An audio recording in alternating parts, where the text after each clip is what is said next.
बिस्मिल्लाहिर्रहमानिर्रहीम। अस्सलाम वालेकुम दोस्तों, कैसे हैं आप? सब ठीक हैं? तो यार आज जो है ना काफ़ी सारे भाइयों के कुछ कमेंट्स आए हुए थे, उनके ऊपर मैंने एक तो उनके सबके जवाब देने हैं। और ये जो आप देख रहे हैं ना कि शीट्स रख रहे हैं, तो ये बेसिकली शीट इसलिए रखे हैं और नेस्टिंग मटीरियल जो मैं रख रहा हूँ ये बेसिकली इसलिए किया है ताकि जो है ना अंदर मुर्गियाँ अंदर जाके ना सारी बीट वगैरह कर रही थी, तो सारा जो है ना ख़राब हो रहा था। तो मैंने कहा ये ट्राई करके देख लेते हैं, अगर इनको पसंद आता है ना इसी के अंदर ही शीट और घास के ऊपर ही, तो ये अगर यहीं पे ही अंडे देती हैं तो ज़्यादा अच्छी बात है। उससे ये है कि हमें सफाई करने में आसानी होगी। हम इसी मैट को उठाएंगे और साफ़ करके हफ्ते बाद 10 दिनों बाद उठा के सफाई करके इजीली रख सकते हैं। एक तो इसका ये होगा कि अंदर जो लकड़ी है ना ये भी इसकी लाइफ भी बढ़ जाएगी और ये साफ़ रहेगी, जरासीम्स वगैरह नहीं आएंगे, क्योंकि हम इसको बाहर निकाल के एक तो प्रॉपर हम धो नहीं सकते। तो इस वजह से मैट रखे, अगर देखते हैं इनको पसंद आता है इसके ऊपर देती हैं या नहीं देती, हो सकता है ये मैट को निकाल दें, इनको पसंद ना आए। खैर वो बात की बात है। तो नेस्टिंग मटीरियल भी इसीलिए रखा है ताकि इनको पसंद आ जाए जगह। तो बहरहाल अब हम अपने टॉपिक्स पे आते हैं। तो बहुत से भाइयों के ना कुछ क्वेश्चंस थे कि एक मुर्गी की खुराक डेली की क्या होती है, 30 दिन में क्या खुराक लेती है वो, और अंडा कितनी प्रोडक्शन देती हैं, और कुछ भाइयों ने रूम का साइज़ वगैरह भी पूछा हुआ था कि कितना साइज़ होना चाहिए वगैरह वगैरह।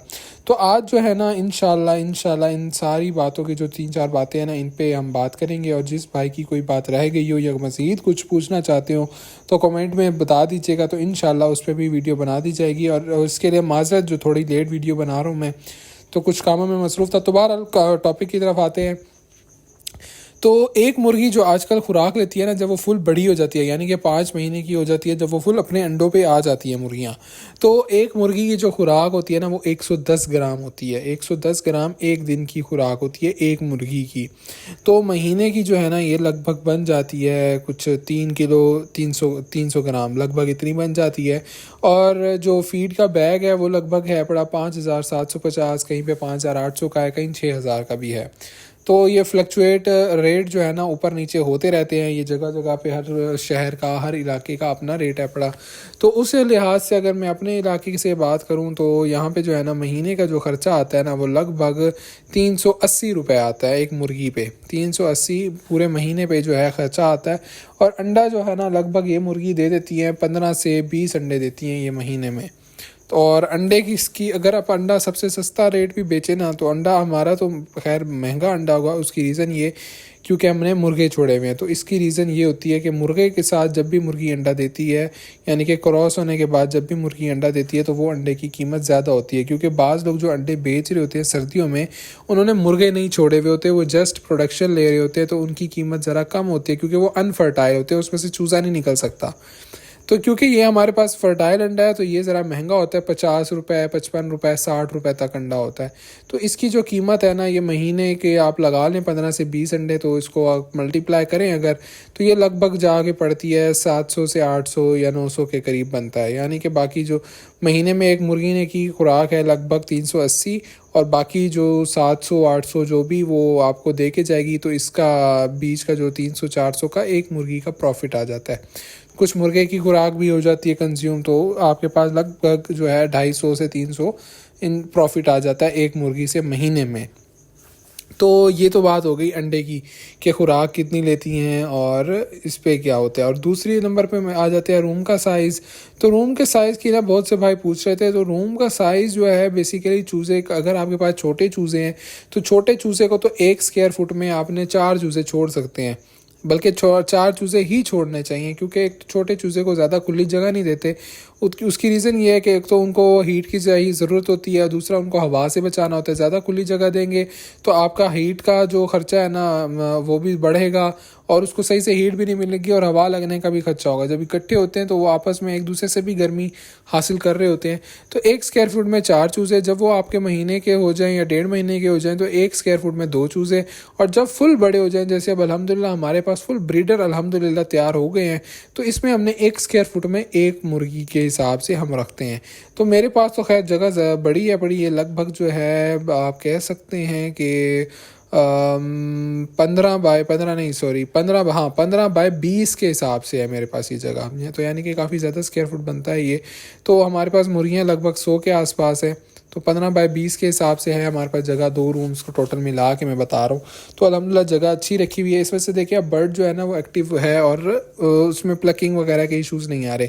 हमारे पास जो पहले प्लकिंग के इश्यूज़ आ रहे थे उसकी रीज़न भी यही होती है, एक तो चूज़ा जो है, मुर्गी जो है वो फीड खा खा के ना फ्रस्ट्रेट हो जाता है, क्योंकि फीड में बहुत सारी ऐसी चीज़ें होती हैं जो उसकी अंदर ग़िज़ाइयत की जो है ना वो पूरी नहीं कर रही होती। तो बहुत सी कमियां रह जाती हैं जिसकी वजह से वो प्लकिंग भी करते हैं और जगह की तंगी की वजह से भी एक दूसरे को नोचना शुरू कर देते हैं। तो जब हमारे पास आप इनको एक तो फीड अच्छी देंगे और साथ में इनको जगह अच्छी देंगे, बड़ी खुली साफ़ सुथरी माहौल होगा, तो प्लकिंग के मसले, नोचने के भी मसले नहीं आएंगे। तो हमारे पास भी अल्हम्दुलिल्लाह बिल्कुल ज़ीरो हो गया मसला ये, जो हमारे पास भी पहले आ रहा था तो अल्हम्दुलिल्लाह हमारे पास भी बिल्कुल ख़त्म हो गया। उसकी रीज़न यही निकली है, एक तो हमने जगह दिया, दूसरा इनको अब जो है ना काफ़ी उठने चढ़ने भागने की, उड़ने की जगह मिल गई है। ये सामने आपको नज़र आ रहा होगा जो पार्टीशन की दीवार थी, ये भी मैंने नहीं गिराई इसी वजह से, क्योंकि यहाँ पे जो है एक तो मुर्गियाँ इस पे चढ़ जाती हैं, दूसरा जो अंडों के लिए खाने बनाए हैं तो इस पे भी मुर्गियाँ चढ़ जाती हैं। तो एक तो ये बातें हो गई, दूसरे कि फीड का ख़र्चा क्या था, दूसरा जगह की भी बात हो गई। और भी बहुत से भाई पूछ रहे थे कि आपने अपने जो मुर्गे सेल किए हैं उनका वेट क्या था और किस हिसाब से सेल किए हैं। तो हमारे पास जो मुर्गे मैंने सेल किए हैं ना, वो एक तो मैंने खैर थोड़ा सा लेट सेल किया है, वैसे हमें कल पहले देने चाहिए थे। उनका जो वेट था ना वो लगभग 1.5 किलो के थे, अराउंड अबाउट एस्टिमेटेड जो था ना, अराउंड फिगर 1.5 किलो था। कुछ 1.5 किलो से कम के भी थे और कुछ 1.5 किलो से ज़्यादा के भी थे, कुछ 2-2 किलो के भी थे, कुछ 1.25 किलो के भी थे। तो जो एस्टिमेटेड था ना, जो एक आता है तो परसेंटेज के हिसाब से, वो लगभग 1.5 किलो का था। और मैंने जो है 800 रुपये किलो के हिसाब से मैंने वो बेचे, यानी कि 800 रुपये किलो के हिसाब से मैंने वो बेचा है। किलो का यानी कि वेट करके जितने किलो बनता था उसको मल्टीप्लाई हमने 800 किया और वो हमने सेल कर दिया। तो अल्हम्दुलिल्लाह अच्छे रेट के हिसाब से जो है हमारा मिल गया है। तो ये कुछ चीज़ें थी जो भाई पूछना चाह रहे थे। और अल्हम्दुलिल्लाह जो हमारे पास अंडे आ रहे हैं बहुत ही कमाल की क्वालिटी आ रही है। उसमें जो है एक तो डबल जर्दियाँ आ रही हैं, मैं खुद हैरान हूँ क्योंकि गोल्डन मिस्री में हमारे पास डबल जर्दियाँ नहीं आती। इसकी रीज़न यही है कि एक तो हमने इनको बहुत अच्छी फीड दी है, साथ में हमने जो इनको मेडिसिन और जो हमने वाइटामिन यूज़ करवा रहे हैं, अभी भी करवा रहे हैं, वो बहुत ही आला हैं बड़े।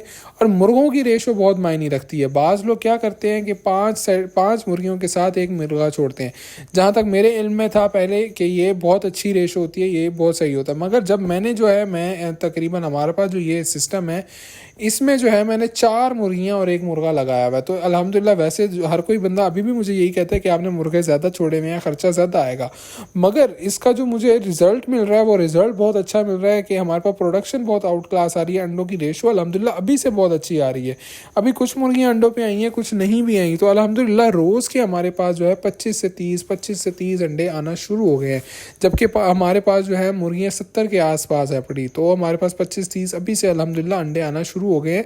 और अंडों में डबल सर्दियाँ होती हैं और बहुत ही थिक लेयर का अंडा होता है माशाल्लाह से, बहुत ही कमाल का फर्टाइल अंडे भी उसमें से कुछ आना शुरू हो गए हैं। कुछ अंडे तो 70-70 ग्राम के भी हैं माशाल्लाह से, जबकि मुर्गी का अंडा जो फर्टाइल होता है ना वो 45 ग्राम का अगर है तो वो फर्टाइल है पड़ा, यानी कि वो फर्टाइल होना शुरू हो जाते हैं। अच्छा साइज़ का जो होता है ना अंडा मुर्गी का, वो 45 ग्राम का होता है। और अल्हम्दुलिल्लाह हमारे पास 60-65 ग्राम के भी अंडे आ रहे हैं, अल्लाह का बहुत बहुत शुक्र है। तो ये चीज़ें जो है ना, मुझे ये चीज़ सामने आई है तो मैंने सोचा कि आप भाइयों से भी शेयर करनी चाहिए। एक तो विटामिन जो हैं वो आप बहुत अच्छे यूज़ कराया करें, दूसरा आपकी मुर्गी की हेल्थ बहुत ज़रूरी है। तो और जो वेट वाली मुर्गियाँ थी वो भी इंशाल्लाह हम यहाँ पे छोड़ देंगे, जो 17-18 हमने अलग रखी हुई थी। तो अभी भी अगर उनमें से देखेंगे कि अगर कुछ मुर्गियों का वेट सही ना हुआ तो या तो हम उनको, अगर ज़्यादा कम हुआ तो बेच देंगे, क्योंकि वो अगर हम अपने फ्लॉक में छोड़ेंगे तो फ्लॉक हमारा ख़राब होगा। क्योंकि आप लोगों ने ये चीज़ जहन में लाजमी रखनी है कि 1200 से कम की मुर्गी आपने अंडों के लिए नहीं छोड़नी, हमेशा 1200 तो लाजमी हो। हाँ, कुछ 10-15 ग्राम कम हो, 1180 हो, 1190 हो, तो वो फिर भी किया जा सकता है, उसको छोड़ा जा सकता है। मगर 1200 आप एवरेज रखेंगे, 1200 से कम की मुर्गी आपने अंडों के लिए नहीं लगानी, क्योंकि उसकी एक तो एग प्रोडक्शन सही नहीं आती, अंडों की रेशो बहुत थोड़ी हो जाती है। तो ये बहुत से मसले मसाइल आते हैं, इंशाल्लाह वो भी साथ साथ आप लोगों के साथ डिस्कस करेंगे। तो ये थी हमारी आज की वीडियो, उम्मीद है आपको पसंद आई होगी। तो इसको लाइक भी लाजमी कर दीजिएगा और हमारे चैनल को सब्सक्राइब भी लाजमी कर दीजिएगा। मिलते हैं इंशाल्लाह अगली वीडियो में, तब तक के लिए अपना बहुत सा ख्याल रखिएगा। फ़ी अमानिल्लाह।